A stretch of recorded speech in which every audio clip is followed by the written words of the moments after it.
What is up, Bleach fans? Simon here. Welcome to HannaTalk. Good morning, good afternoon, good evening, and good night to you all. Hope you're all doing really, really well. Today I'm here with a very special guest. Now, she's an actress who is best known to fans as Rangiku Matsumoto from Bleach, but she has also played across a variety of series such as Pokemon, Yu-Gi-Oh!, Naruto, Fate Stay Night, Ergo Proxy, Eureka 7, Code Geass, and much, much more.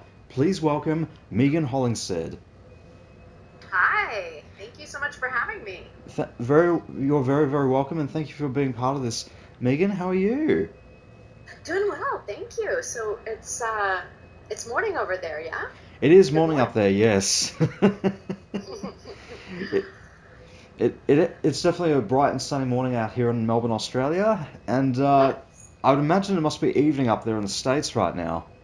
Yeah, we're winding down. It's a hot late afternoon in Los Angeles. Wow. And And now, which actually goes into my first question here, which obviously during this time with what's happening with the pandemic and with the virus at the moment, how have you been keeping things up, especially during this time, especially on the acting and anime side of things? Yeah, it's definitely been crazy. Um, what happened right at the beginning of lockdown was everybody scrambled to get all us actors scrambled to get our home studios in better shape than they had ever been before. So before the pandemic, I was working out of a closet and just doing auditions and occasional little jobs that didn't need a lot of high quality sound.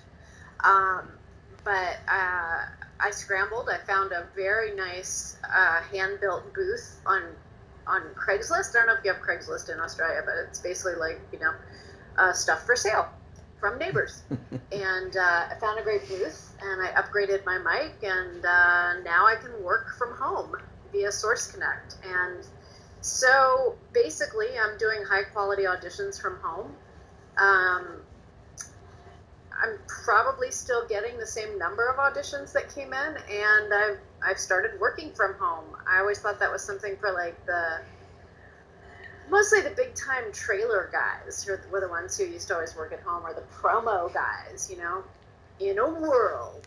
Those were those were the ones who always worked from home. But now, turns out anybody can, and it's so nice. It's actually luxurious. Except that today I was trying to audition, and my equipment decided not to talk to one another. They're on strike. So everything was going great until I suddenly needed an engineer who is not me. But aside from that, I do have an engineer who's going to help me later this afternoon. Aside from not being an engineer, it's kind of wonderful. Everybody's using all technology available to work together, and things are still chugging along. Fantastic.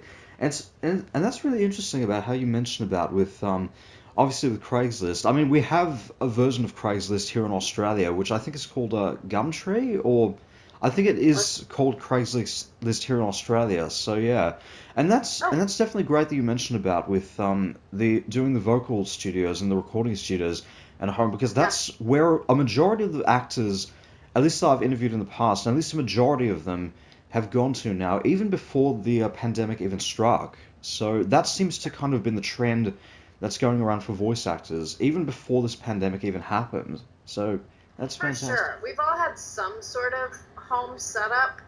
It's just, it used to be you'd go somewhere to audition, and now everybody's caught on that. Uh, the casting directors are all like, "Oh, we don't have to have people in. We'll just have them send in their auditions." What's changed is Source Connect. Everyone's gotten Source Connect so that you can actually work live from home and uh, better. We've A lot of us have had to up our booths, better insulation, better sound quality. Right. Fantastic. That's Yeah, absolutely fantastic there. Now, let's get started with talking about the beginning of your career. How did you get yeah. started in acting? I fell sideways into acting. I think I always wanted to be an actress, but I didn't admit it for years. I knew I wanted to be in the entertainment industry. I always loved sci-fi, adventure, action movies and television, and I knew I wanted to be a part of it in some way. I just couldn't quite figure out what that part was. And I went to film and television school, and I was always involved in theater. And I found myself in New York working for a theater company in administration. And all of a sudden, I just woke up one morning and I was like, oh, I know what I want to do. I want to act. And I was like, oh no, that's so hard. It's so hard to make a living doing that. And I figured what I would do is just keep my day job. I would just have a day job all the time and just act because I loved it, whenever I could. So started taking classes, and then one thing led to another, and I was able to find a niche for myself in voice acting. Fantastic. And who would you consider to be like your biggest influences? Well, to go back to like loving adventure, action, sci-fi, film and television, I was in love with the old Star Trek TV show, and then I got hooked by Raiders of the Lost Ark. I'd say Star Wars and Raiders of the Lost Ark, and I loved them so much that I wanted to live in those worlds. I didn't just want to watch them. I wanted to step from my life into those movies. And so to get to know them better, I started to, I read everything I could about them. And it was when I read the making of the Raiders of the Lost Ark that I realized there was a whole deeper dimension that I could be a part of, which is the making of film and television. So that was an inspiration into this whole world. Then in terms of acting, inspiration, golly, it sounds, I hate to even say it out loud because I feel like, oh, who do you think you are? But I mean, I still watch Meryl Streep and I just die. Like, is there anything that woman cannot do? She's just amazing. And I will never be Meryl Streep. That's just not my path in life. But she continues to inspire me to know what a human being is capable of accomplishing in terms of body, voice, creativity, imagination, all those things. Wow, that's definitely true, and it's interesting that you mentioned about with Meryl Streep because I've interviewed a lot of voice actors in the past, and some of them have considered Meryl Streep as like their biggest acting inspiration. So you're not the only one there. So that's just absolutely fantastic. I'm glad, because she's also she also kind of throws water on it because there have been times where I'm like, oh, forget it, I watch her and I'm like, oh, okay, I'll never be that. I'm going to be a something else entirely. Maybe I should learn a new skill. But then other times I'm like, no, I still want to do what she does. Fantastic. That's absolutely wonderful. And with any series or project that you've worked on in the past, do you walk into like a series or a project like expecting to play, like hoping to play like a certain role, or is it like a jack in the box, not knowing what's going to pop out once you push the button or pull that lever? Yeah, let me think. Do I ever know? No, I never know who I'm going to play or what's going to happen. The most recent show that I can talk about is that I'm back on Pokemon after years and years. I'm back as Nurse Joy on Pokemon Journeys. And when I walked into the studio, I knew I had auditioned for Pokemon Journeys. I knew it was coming back. And they asked me to come in, and I knew it was not a lead role because I was only booked for like a 1-hour session. And I walked in, and had no idea what I was doing. And so all of a sudden I saw Nurse Joy flash by as like they were scrolling to get to the right time code. And I just very casually said, "Oh, that's the old school Nurse Joy." And kind of my heart skipped a beat. And Lisa Ortiz, who was directing, said, "Yes, that's why you're here. You're going to be Nurse Joy again." And I was like, "Yay! Hooray! That's so wonderful." So that was a moment where I had like 30 seconds of advance warning I might get to play that character, and I had like time to want it before it happened. But you know, I certainly didn't go into that session even imagining that was possible, and it was too short a session for me to imagine I had any of the leads. And that's usually how it goes. Or you know, I'll go in to a session not knowing what the deal is with the show because it's a new show, and so I don't know anything about it. And if I've auditioned for it, it was so long ago that I don't remember, you know, who I read for, and they'll have to play something back from a long time ago, you know. So I have no, yeah, it's a crapshoot. I walk in, I don't know what I'm doing. I'm like, "Hello, I'm here. I think I'm in the right room. Who am I? What am I doing? Can you play something for reference?" I'll do my best. Hi. Best thing I can do is show up on time, right? That's my job. Show up on time. Don't sound like crap. Wow, that's just fantastic, and that's really amazing that like that sort of bombshell just dropped in the fact that you're able to come back and play a character that you've been part of like for such a very long time, since the very first season. That's just amazing there. And yeah, it was so cool. It was so cool. I never thought that would happen. I thought, oh, golly, I really missed that. I missed that character. And yeah, it was just a total God shot. Just a big surprise from the universe. absolutely, that's just fantastic. And we'll actually get to talking about that once, just a little bit later on. But with any role that you've done in the past or you currently do now, have you ever turned down a role for any particular reason? I've never turned down a role. At least as far as I can remember, I've never turned down work, and that's an important thing for me, to not turn down work. Both from the point of view of an actor who just wants to act, and from someone who's working to earn a living. Like, don't turn down work. On the other hand, though, I have turned down auditions.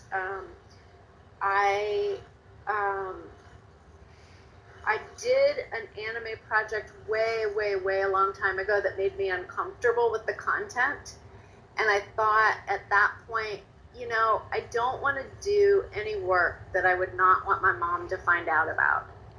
And so, like, that's stuck in my head ever since. Like, just no adult stuff for me. That just makes me uncomfortable. And then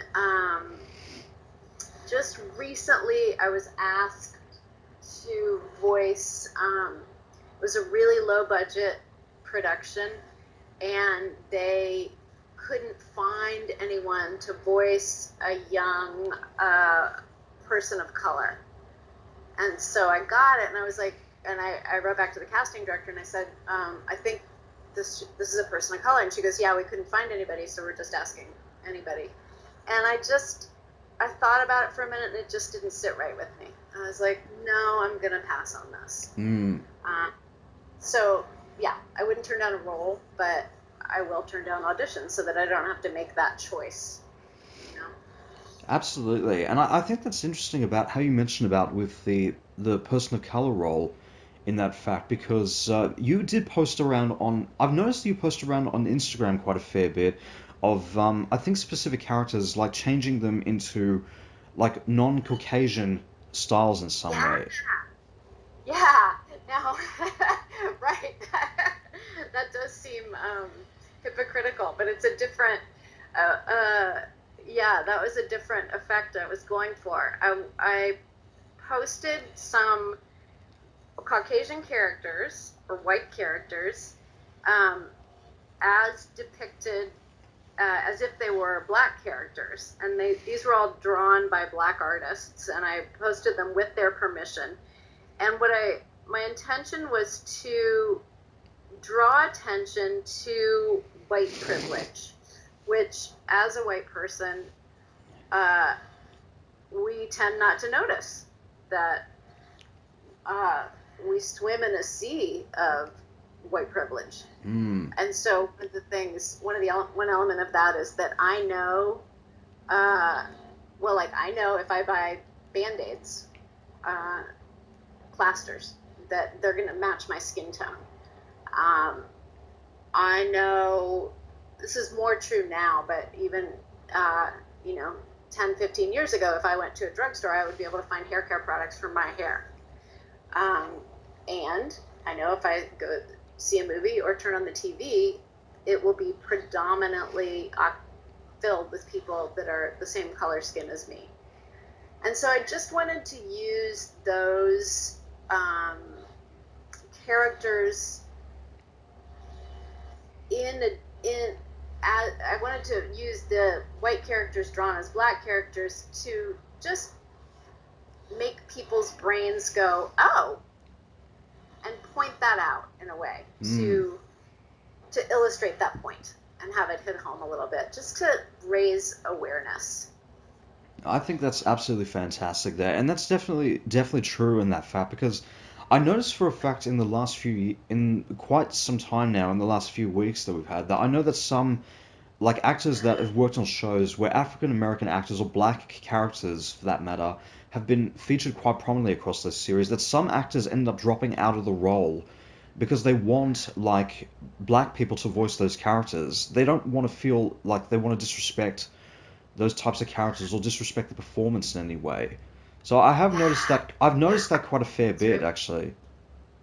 That's cool. That's really cool. I wasn't aware of that. That's definitely what's happened. I think with some of with some of the actors on The Simpsons, they've ended up getting dropped from certain roles that were of color because they wanted to because they wanted to be replaced because they're going to be replaced by people of that color. And I think even the main. Good for them. I did not know that about The Simpsons, because they have some, their portrayal of the Quickie Mart guy is like, oh, it's cringeworthy, It's, that's time for a change. It is, absolutely. But also on that same token as well, is with the Cleveland show, the main character on that series, which I had no idea about, by the way, was actually voiced by a white actor. He ended up stepping down from the role because of the fact that he was playing, because of not exactly sure how to put this, but he stepped down from the role because he didn't want to feel like he was insulting African American people by not doing the role justice. Like he wanted to give that role to a person of color.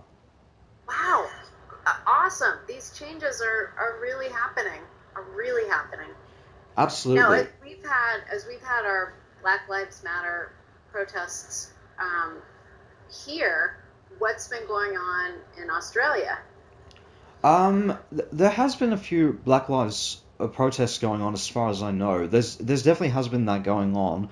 Maybe not quite as intense as what's happening up in the US, but still, we are bringing awareness to Black Lives Matter by putting up Instagram posts saying, that they do matter. We have to treat these people with respect.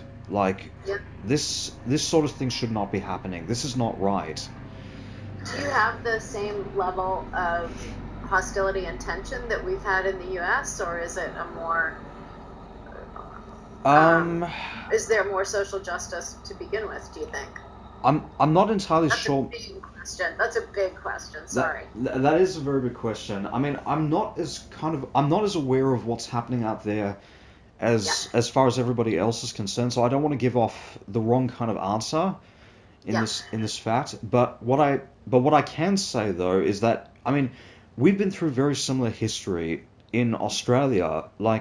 compared to, in the same way that the US had, but we had, of course, with Aboriginal Australians in the fact in that they've been in Australia since the very beginning of time, and Right. now we're starting to, but I think in the same way, Black Lives Matter. That's what I see it as. It's like, these people, Right. regardless That's of, parallel. Yeah. yeah, but what I can say, like, like, I'm trying to think of the right answers for this, is what I can say to that is that, regardless of race, religion, color, we're all the same. We're all human. We all should treat each other with respect and love. We shouldn't treat Yes. each other differently just because of how different we are. That should not be happening. Right. For sure. For sure. That's what I believe in. So Yes. Amen, Simon. it is very immense. It is. but, but going back onto with talking about, of course, with like a lot of the anime projects you've worked on. Now, as many people will know that anime is typically based on or adapted from manga. Yeah. But also there are some anime that is not based on manga, that's actually based on other pre-existing material. In the case of Pokemon, which is based on the video game series. But have you ever read the manga for any anime series that you worked on, or became familiar with the pre-existing material, or heard about a certain project before you started working on that series? Oh, I hate to disappoint manga fans, but no, I didn't even know what manga was when I started in this business, and so I still feel like I'm woefully lacking in this department. But no, usually the first time I know of a property is when I audition for it. So I'm sorry, manga fans. I'm the lowest form of VAs, not a manga fan. That's perfectly all right, and it's funny that you mentioned about that, because I think I remembered doing this one interview with Joshua Seth, who to many fans out there will know as Ty from Digimon, who of course did the movie quite a while back, actually, before they did the whole Digimon reboot, where he said, when speaking about with pre-existing material in any work that he's done, one bit of advice that he got from one actor was, he said, don't read ahead.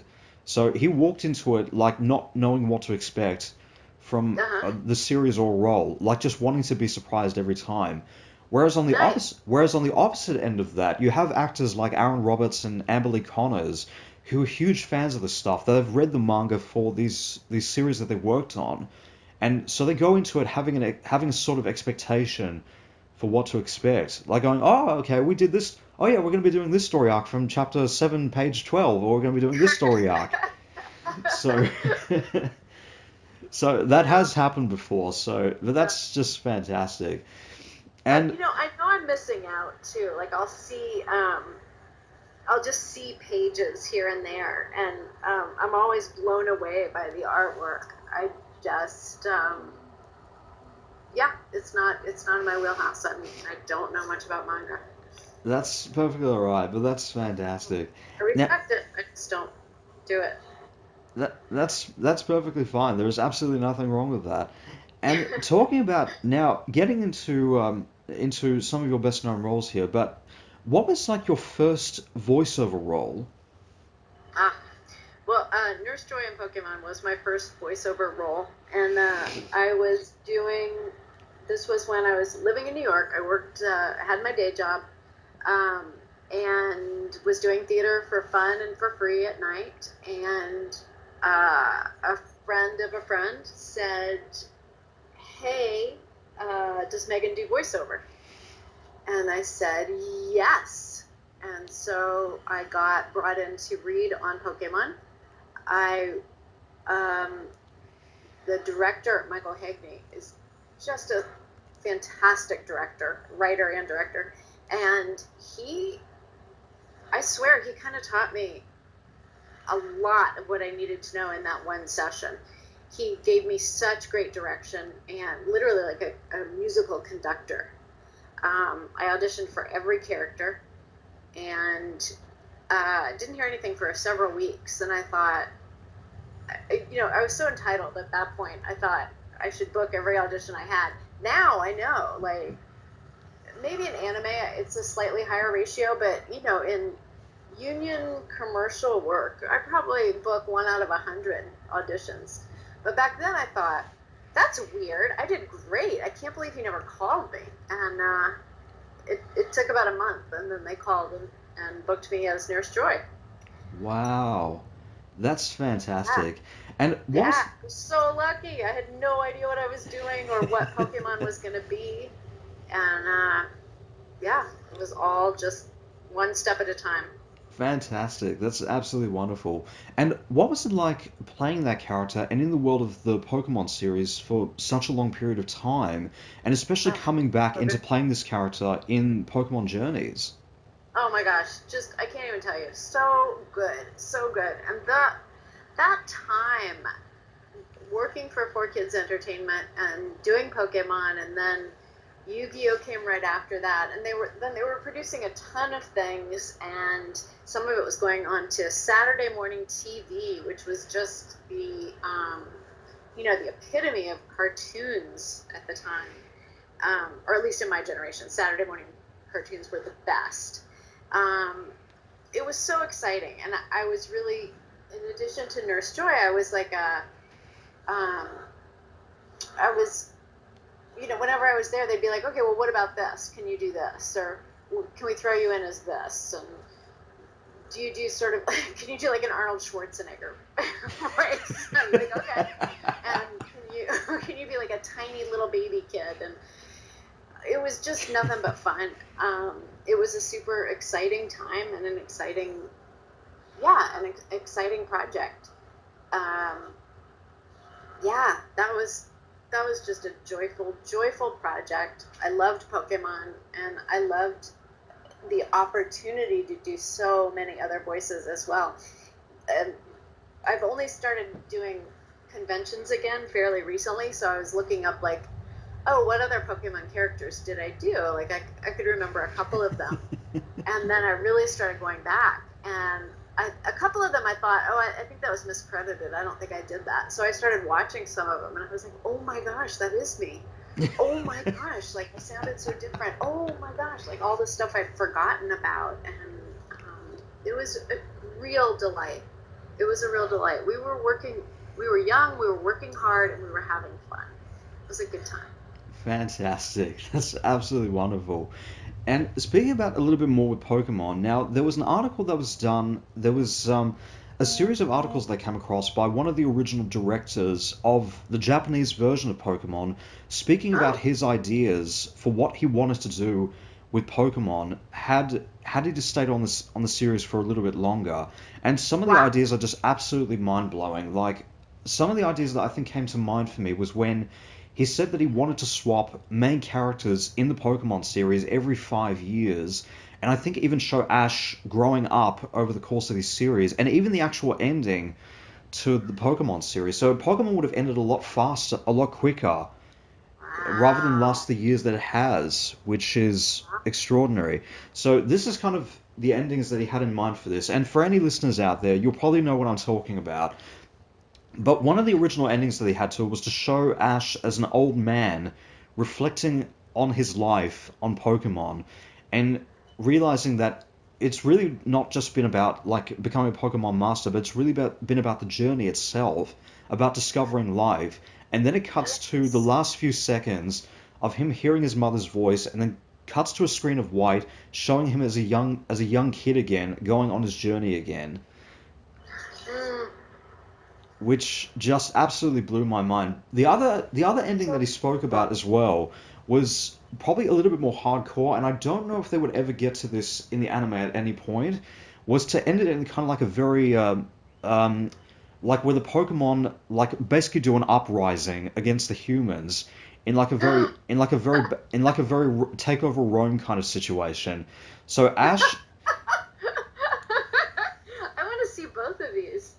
That would be so epic if they did something like that. I'm doubtful that sort of ending is going to happen unless they did a very dark Pokemon series, like an alternate retelling of the original series in like a very dark kind of way. That would be so epic if they did that, though. Oh my gosh. Oh my gosh, that would be so cool.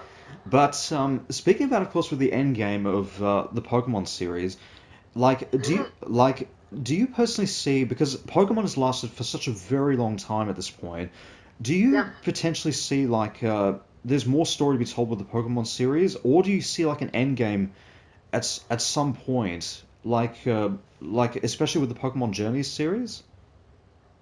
Oh man, I could never. But you're asking the wrong person. I don't.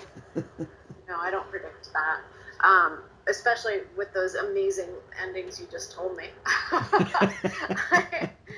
um, yeah, I don't know. I'm kind of in the moment with Pokemon. I just enjoy the little spots. I enjoy the little interactions. You know, Veronica Taylor puts it so eloquently. It's so much about friendship. It's so much about meeting new people and making new friends and the value of that. I also think you know, to make it about the journey and what we learn along the way. I mean, what could there be a better metaphor for life? Um, yeah, it's lovely. Absolutely, absolutely. That's just fantastic. So to all I my don't think about an end game. yeah. I think it's going to go on, as it says in my contract, in perpetuity throughout the universe. That's fantastic. So, to all the listeners out there who'll be listening once this interview is up, let me know in the comments below, how do you want Pokemon to officially end? What do you want the series finale to look like? And leave a like or a comment if you really want to see Eric Stewart, Rachel Lillies, and Veronica Taylor be part of Pokemon Journeys, because that would be so fantastic. Yep, That would be so amazing. Now, absolutely. That would be so awesome. I also want to see the Pokemon Uprising. absolutely. Now I want to see Pokemon Dark. That Yeah, I'm I sure that got that in my head. I'm sure there's going to be some writer out there, one of the writers on Pokemon, just listening to that and go like, you know what, that's actually a good idea. Let's write a Dark Pokemon series. It's awesome. That would be so epic if they did something like that. But Yep. speaking about, of course, with the other series you mentioned about, which of course was Yu-Gi-Oh, you're best known for playing Mai Valentine in the Yu-Gi-Oh series. What was it Yeah. like? What was it like playing that character and across the world of Yu-Gi-Oh? Oh, I loved Yu-Gi-Oh so much. Um, that was super fun. I started off as I was trying to figure out her voice. Originally, I started trying to imitate Rachel Lillis as Jessie in Pokemon, but that's kind of a voice actor's gift, is that you can never really imitate someone perfectly, so it ends up becoming your own thing. And you know, Jessie, it wasn't exactly Mai, so it didn't work. It went its own direction, but it was a really good jumping off point. But Mai is so tough and hanging with the boys, you know. I still really love her. She's tough, fierce, sexy, smart. A bit, you think about people like this who get misdirected. You think you have to be bad to be powerful. I understand that. So I understand where that sassiness comes from. But ultimately a friend, ultimately a friend. So Absolutely. she was super joyful to play. I ended up moving out to LA, and back when I moved to LA, 4Kids was not willing to do remote recording. Boo! So I actually had to leave both Nurse Joy and Mai Valentine behind. And the roles were taken over very beautifully by Erica Schroeder. So she still, if something comes up, she still very aptly handles Mai Valentine. And I love her, and she's brilliant. And I miss Mai Valentine. That's fantastic, and you're definitely right about that. Eric Schroeder did such a fantastic job on both those roles, and Right? like absolutely, she really did such a fantastic job on that. But speaking a little bit more about with regards to Yu-Gi-Oh! Now, as many fans will know, we had the Dark Side of Dimensions movie done a few years back, as well as the Yu-Gi-Oh! Duel Links game on and on the phones. Did you ever get the Yeah, chance to watch the film or play the game at any point? I have not. I have not. What do you think? I absolutely love Dark Side of Dimensions. For me, it was one of the Very best. cool. It was one of the best anime films I've watched, and such a really good bookend for the original series. But this actually Oh, goes into my next question, which was like also leads up to the opportunity of a revival of the original Yu-Gi-Oh series. yeah. And my question to you is, do you think we'll ever see a revival of the original Yu-Gi-Oh series? And would you be open to coming back as Mai or even as a brand new character? Oh, yeah. I don't know. You think the original series might be revived? Like, It's it's totally wait, possible. It's totally possible because of the way that they ended, I think, Dark Side of Dimensions. They gave it kind of a slight bookend to the original series, but at the same time, like an opportunity to tell more story there. Like you're saying, you know what? that would be cool. There's more story to be told right there. Oh, I talked to you, Simon, and I think, oh wow, that'd be so cool. You're getting me all excited about new ideas. That would be amazing, and I can, yes, I would do anything they asked me to do. I can imagine at this point that Erica's so deeply embedded in that role that it would be Erica, but I would absolutely love to be called upon to be any other character. Maybe I could be a harpy lady. That would be awesome. That would be fantastic. That would be amazing. And Yeah. to all my listeners out there, get in contact with any of the people that have worked on the Yu-Gi-Oh series and tell them we need a revival of the original series. Let's make it happen Yes. because that would be so Yay. amazing. Oh, yes. That would be Oh, I so love fantastic. this, Simon. Yes. You're getting everybody motivated. I'm gonna I'm gonna hire you as my agent. They're like, what else can we do? Thank you for that. Now, one of the other roles that kind of stood out to me quite a fair bit, and was actually for me one of your best performances, was Rangiku from Bleach. Oh, yes, What, Rangiku. I love her so much. what was it like playing that character and being part of the world of Bleach? I can't, because Rangiku didn't come in at the beginning, I didn't understand Bleach for a long time. I didn't understand what world I was in. I didn't understand the other characters. I had started doing it, and then I asked, like, my cousin who was a big anime fan. I was like, well, what? I'm in Bleach, and she freaked out. And I said, well, what characters do you like? And I didn't understand why I hadn't interacted with any of those characters, and I'm like, and then I found out about the spirit realm, and I just couldn't understand any of it. And finally, I started piecing it together, and then I got really into it. But the awesome thing about Rangiku in particular was she made me work really hard. I couldn't be as charactery with her in the beginning. She's a very serious warrior. It's for reals, and I had to take her very, very seriously. And then later, as the series progressed, then I got to be silly and go shopping.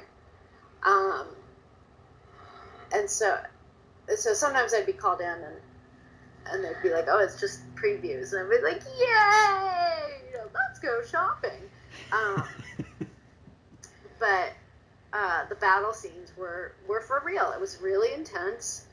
It was very serious, and I had to be very careful not to just go for the arch playful Rangiku who likes to be silly. Um, I had to actually act, Hmm. you know, and silly Rangiku, I just got to be playful and silly. Not that that's not acting too, but it comes more naturally. I can just be like joking around with the director and the engineer, and that comes out without thinking too much about it. When I have to do an intense battle and talk about people who are important to me and things that matter, then I have to get quiet and go inside and connect and get real and get powerful. and it's a different thing. It's a different thing, and Absolutely. both are extremely worthwhile. So that's why Rangiku is so cool. Is I get to exercise both parts.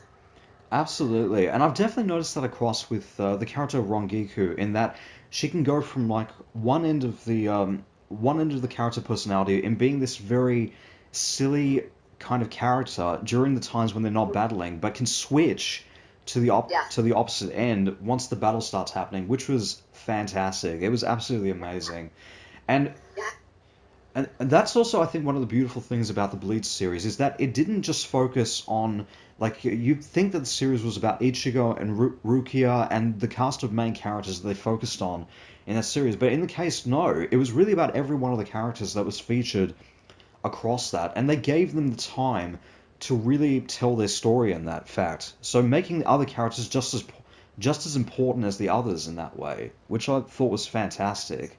yes, yes. I'm with you.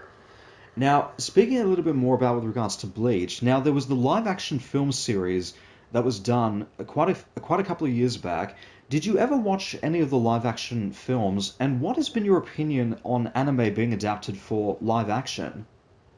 I didn't see the live action Bleach, and actually, I had forgotten that there was a live action Bleach. I kind of want to go back and check those out. I'm all for it. I think why not? There's room for all sorts of art forms in a particular property. Um, why not? Let's explore all of it. Yeah, all of us, you know, oh, the movie wasn't as good as the book, or the book wasn't as good as the movie, or the soundtrack wasn't as good as the movie. There was uh, Wuthering Heights. Kate Bush has a song about Wuthering Heights, and I thought it was so good. And I finally saw the movie, and it wasn't as good as the song. And then I read the book, and it wasn't as good as the movie. Like, isn't it supposed to be the opposite? So, you just never know. Everybody's going to have different opinions, and it's, yeah, why not? Absolutely, absolutely. I think that's the best approach to take from that, and that it's definitely kind of true. Like when they're adapting like any particular sort of like pre-existing material from like in the case of anime to live action or from video games to live action, like just look at it as just like it's one interpretation in that fact. That actually Yeah. reminds me of a quote from Todd Phillips, who did the Joker movie, when he spoke about Mhm. trying to adapt like the Batman mythology and the Joker for live action. Like he said, were you like a preconceived, or were you locked into like a certain locked into those existing actors there? And he said, no, I wasn't actually. I try to look at it. I look at comic books as like the American Shakespeare. Like there's more than one version of Hamlet. There's more than one version of Romeo and Juliet. Yes. There's going to be more than one Yes. version of the Joker. And I just try to look at it as like that. I wasn't locked into any. I wasn't locked into the other existing Jokers. I looked to them as inspiration, as well as pulling from the 80-year history of this incredible character. But I just tried to do it as like my own sort of thing. Like I'm writing a thesis on Ugh, this version of the Joker, that's so brilliant. which That's so brilliant. It makes so much sense. The hard part, like when you're adapting um, a whole work, a whole work that came from manga or came from anime, is um, creating that whole visual language. And I can't even imagine where you'd begin as a set designer or an animator. But that's why I'm not those things, because I can't imagine that. That's why that's not my job. That's why there's other people That- who take that's that. That's absolutely fantastic, though. But speaking a little bit more about with regards to Bleach and the revival series, there were articles Yeah. going on the revival that was confirming, and I think even the creator of the series, who I can't pronounce his name very well. I'm not going to attempt to because I don't want to botch it too much. Where Yeah. the creator of the Bleach series confirmed, yes, we are going to be doing a full-on revival of the Bleach series, finally adapting the final arc from the manga, the Thousand Year Blood War arc. So we're adapting the final arc from the manga into Now, an. this is a case where I am going to go get the manga. I heard Johnny Bosch said it too. He's like, it's coming back, it's coming back. So yeah, now I gotta go get the manga. Or maybe your listeners will kindly let me know if Rangiku's in it. Absolutely. Let me know in the comments to anybody out there who'll be listening. Let us know explain to the people out there what is the Thousand Year Blood War arc. And for anybody out there who has not read the manga, the Thousand Year Blood War arc is essentially like this Game of Thrones level final battle in the Bleach series. Like just a whole bunch of deaths just happening all over the place. Wow. So I'd say think of it along the lines of like Game of Thrones season 8, if it wasn't written the way that it was. So that's what I can explain about that. But sort of leaving room to kind of tell like sequel series as well as spin-off series as well, which would be absolutely amazing. So my question to you is when the anime series had ended at that time, did you feel like that there was more story to be told with the Bleach series, possibly going down the Boruto arc? Oh, I don't know. I'm like, yeah, sure. I don't know. I'm open to any possibility, I guess. Yes. Fantastic. How's that for a super non-committal answer? No, that's absolutely fantastic. And that's just absolutely fantastic. And speaking about, of course, with Boruto, you're also best known for playing across in the Naruto universe as various characters, but particularly as, and I will probably mispronounce this name. What was that? Shizune. Shizune, that's correct. That's absolutely right, yes. As Shizune, from the original series right down to Boruto, what was it like playing that character and across the world of Naruto, from the original series right down to the Boruto series? You know, Shizune is another one who is an incredibly serious, fierce warrior and a healer. And then she's completely ridiculous. And she has a pig. And I'm the pig as well. So I really love Shizune. And yes, she started off very young. And then, she's like middle-aged in Boruto. So that's super satisfying. It's incredibly satisfying. And I'm so lucky to be in this line of work at all. And I'm so lucky to get to play Shizune, that has had this incredible life through this whole series. Like, I've gotten to follow this thread, this arc of a character, and watch her change and grow. And she's another challenging character because she is pretty naturalistic, except for the parts where she goes, her eyes get all crazy and she yells, "Aye!" Aside from those moments, she's pretty naturalistic. And that's, for a voice actor, that's one of the hardest things, to be natural but still tell a story with your voice. Absolutely. That's absolutely fantastic. And especially when you were describing about the character as being like similar to Rangiku in this way, but also describing her as very naturalistic in that kind of sense, which is fantastic. Absolutely wonderful. Now, you've also played across other anime series such as Fate Stay Night, Ergo Proxy, Eureka 7, and Code Geass. What was it like playing across those series?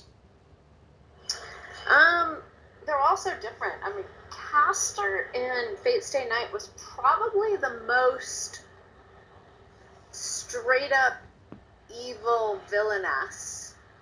I'm trying to think if this is true. She's probably the evilest I've played, and that was satisfying. But again, I'm lucky enough to work for people who won't just say, okay, be straight up like an arch villain. I still get to work. I still get to be an actress and not just a caricature. So she was great to work on. Raelle Mayer in Ergo Proxy was awesome. I loved her. Very just very serious. She's the closest I'll ever come to playing like a cop in a cop show.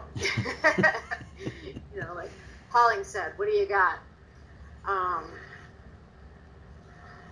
Wow, that's Yeah, just fantastic. yeah, yeah, and just lots of characters. And again, this is the joy is with a lot of these is just walking in and being like, "What do you got for me?" and jumping in. That's just absolutely Sometimes it's challenging fantastic. because I'll jump in. Like I'm trying to think of Hilda. Um, I don't think I had a particularly different voice for Hilda other than my own. But sometimes I'll jump in and they'll give me a character and I'll start doing it, and 10 lines later I'm like, wait, what am I doing? Who am I doing again? Wait, they're like, play the first line I did again, please.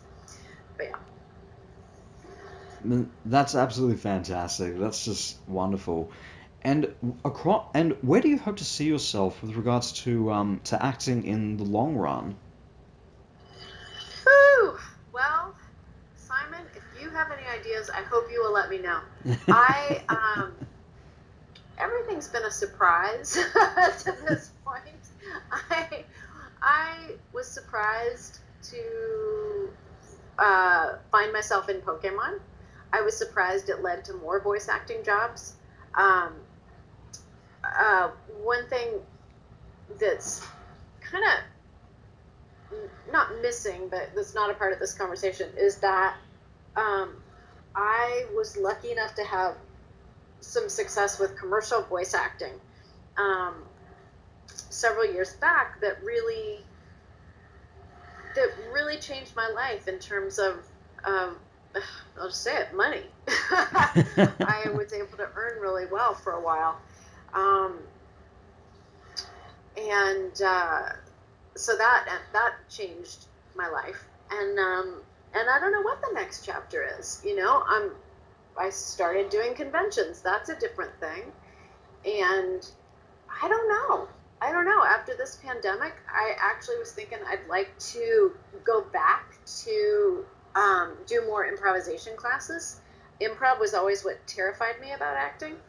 And I thought, well, golly, maybe it's time to actually do the thing that scares me and see what happens. Um, That's I don't know. fantastic. I don't know what's next. That's absolutely fantastic, though, and I think that's definitely true for especially for anybody within that sort of career or with any career for that matter. They just go like, just taking the road as I see fit. Just go ahead to the next thing, whatever that's going to be, really. But I think that's Totally. but I think that's fantastic. Now, I mean, now a couple. actor, you have to. You don't have a choice. That's And true. what the Pokemon creator say? It's about the journey. It is absolutely. It's definitely about the journey, and that's absolutely true. Now, a bit of a head scratcher for this question here. Excellent. What two shows have you worked on? Would you want to see a crossover between? Okay, I would like. I mean, the most basic would be Yu-Gi-Oh and Pokemon, right? Because I think Mai Valentine would eat Nurse Joy for lunch. Um, but that would be interesting to see.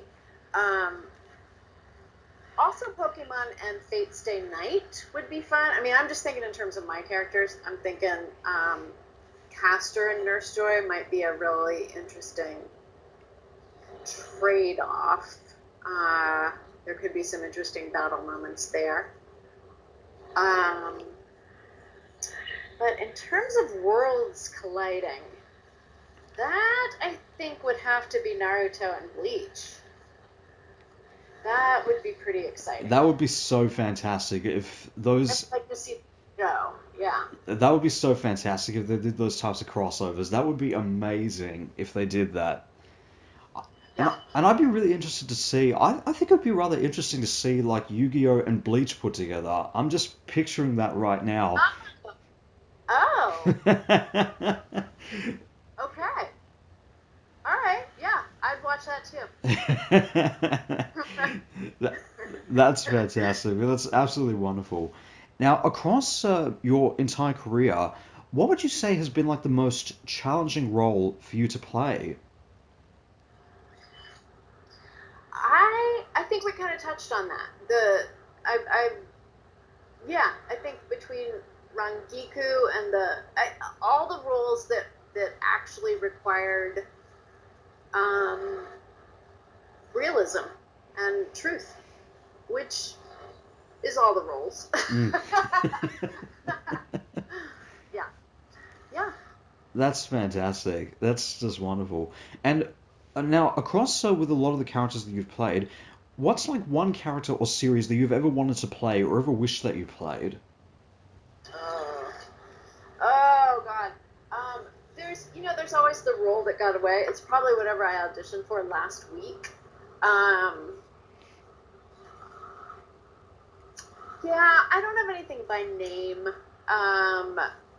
But literally, like, there's so many jobs I don't get, and I would say, I don't even think about it until like a year later. Suddenly there's something on TV and I'm like, what? Wait, what? I didn't audition for that. I could have, what? Um, yeah, I can't point to anything in particular, but it's not a good business for egos. Mm. It can be brutal. I mean, I'm not like crying every day, but I would say, like, I don't know, 3 or 4 times a year, I feel like I get hit in the gut. But that balances out with 3 or 4 times a year that I'm like dancing around the living room. So, there's highs and lows. It's not like hey, I'm waking up and it's time for my job that I like. It's, I love life. I hate life. There's a lot of highs, there's a lot of peaks and valleys, and that's where I'm stuck. That's fantastic. That's just fantastic. And across, now, having been part of the voice acting industry for quite a long time, what has been your view on where the voice acting industry and animation industry stands within the entertainment industry? Well, I have this to say about that. First of all, for dubbing, we're doing better. There's a Dubbing Actors Coalition that's getting some steam. Dubbing got ignored by our union. Not ignored by our union, but, put on the back burner for years. So, we just need to be paid better. It's a business, right? Woody Allen says it's called show business, not show. And I came into it for show, thinking, yeah, I love this. I will work for free. And I know there's many people out there who will work for free. And it's a balance, right? It's like, I don't want to get into all this thing about the money, but yes, people need to be paid better, and people need to be feel valued. So that's my 2 cents on voice acting in the industry right now. Games, people are doing a lot better. Our union got a better contract, if not a great one, so that's good. I think things are getting better. I think overall things are getting better, and there's more and more jobs coming up from Netflix, which is awesome. More dubbing is happening, and the voiceover community is as strong as it ever was. Here's something that I once I found my way into voice acting, I was like, I'm never putting on makeup again. But I did for a while. I started going out on camera commercial auditions, and it was fine. It was fun, whatever. But I did notice a significant difference in the vibe in the room. Like if I go on a voiceover audition and I get to go to the casting director's office, which I love, there's always people to talk to. And even people I don't know, everybody's super friendly. Now we're all there for the same job, right? We're competition, quote unquote. But everybody's super friendly. I go to audition for on-camera commercials, and people are looking in the mirror at themselves and looking over their shoulders at other people. There's kind of like fake smiles. There's like eyeing the competition going on. It was the weirdest thing. And I'm not sure why it's different, but it is. In voice acting, there's a sense that if they're casting Strawberry, then Vanilla's not a threat. Do you know what I mean? Like, we're not competition. They're just looking for what they're looking for, and it's you or it's not you, and it's no big deal. We're just going to do what we do, and they're going to pick one of us.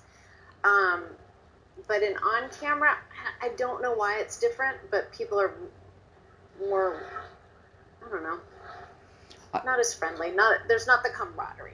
I definitely kind of understand where you're getting at with this, and that brings me back to I think it was an interview that I did with Tiffany Grant, who many fans will know from Evangelion, where we spoke a fair bit about where she spoke about her views on the voice acting industry and saying that, like, for the big feature animated films, they tend to cast like the really big name actors that are not necessarily voice actors themselves. And it's like, well, you've got people that are in that industry already that can pull off the job, like, to equally the same kind of standards as a lot of these big actors. They understand in the fact this is to get audiences going in. If they hear Tom Hanks as part of this movie, they hear Tim Allen's part of this film. And I understand that in that fact. Yeah. So I definitely understand from that point of view. And what I can say as a fan myself, and many of the listeners out there have probably heard me say this 1,000 times, and I'm going to continue saying it till the day I die, is that every time I go to a comic convention, it's there to meet the voice actors. They're my rock stars right there. Ah, that's cool. That's super cool. So I love hearing that. That's what I say, and that's. Hey. And without getting absolutely, but right, the nicest group of people in the world. Absolutely. And I'm not talking about myself. I'll say my colleagues.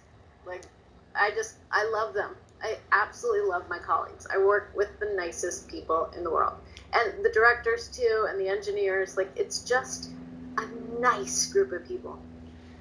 Absolutely, and that is just fantastic. That's just absolutely wonderful. And without getting into any spoilers, what's next for Megan Hollingshead for the fans to know about? You know, it's true that the stuff I've recorded that hasn't come out yet, I can't talk about. So no spoilers, but I am recording stuff from my nice little booth in the back of my house, and virtual cons. That's what's going on right now. It's like the Wild West. No one knows who's doing what when, but there's a couple of online conventions that I've been involved with. So if you follow me on Instagram, Instagram is the one I use the most, then you are likely to see information about upcoming signings and stuff. Like this awesome interview with Simon. Fantastic. That's absolutely wonderful. Yeah. That's absolutely wonderful. And final question, what do you think... Final question. This is a trick question, folks. Here it is. For the money. Final question, what do you think Mai Valentine would say if she was in Australia? If Mai Valentine was in Australia... she would say, I know what she would say, who's got that winning lotto ticket? Wait, is that still a thing? Are they still trying to find the winner of the lotto ticket? I think there still are, and I don't know how long that's going to take. It's my ticket. Bring it to me. Oh, Lord. Something about that. Or the guy, I'm sorry, all I know about Australian news right now is silly things. There's that guy who found that snake in his car. That was terrifying. I want nothing to do with snakes in my car. Please take care of those. That's just absolutely fantastic. I'll take lotto ticket. Let's be clear. That's just absolutely fantastic. That's just wonderful. Megan Hollingshead, thank you so much. It's been an absolute honor. Oh my gosh, Simon, thank you so much. You've made this so much fun. Take good care. Thank you very much indeed. And is there anything you would like to say to the fans out there in Australia and in the world? Oh my gosh, that's such a big question. Thank you for being fans. Keep watching. Let me know what you think. I want to hear. I want to hear from you. I want to know what you love and what you hate, and I want to know everything about you. That would be fantastic. And to all the listeners out there, if you would like to find out more about Megan Hollingshead, you can check out the links which I'll put to in the description below. Once this interview is finally up on YouTube, don't forget to subscribe, like, follow, click that bell to get notifications, and don't forget to comment down below as well. Thank you all so much for listening. This is Simon and Megan Hollingshead signing off. Bye for now. Bye.